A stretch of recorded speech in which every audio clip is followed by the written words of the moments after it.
നാട്ടിൽ ഒരുപാട് കറികളൊന്നും വേണ്ട കേട്ടോ. ഇങ്ങനെ ഇതൊക്കെ ഉണ്ടെങ്കിൽ ഒരു കറി മതി അവർക്കൊക്കെ.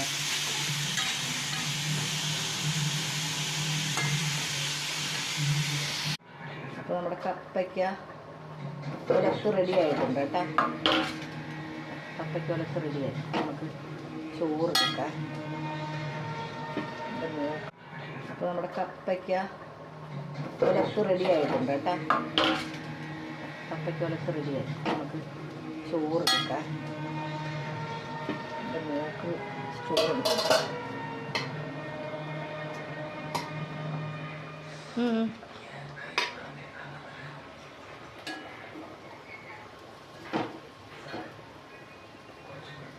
നല്ല ടേസ്റ്റാട്ടോ കപ്പയ്ക്ക.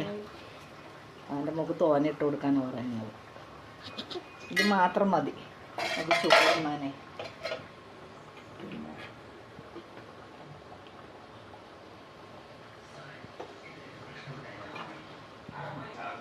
നല്ല ടേസ്റ്റാണ്.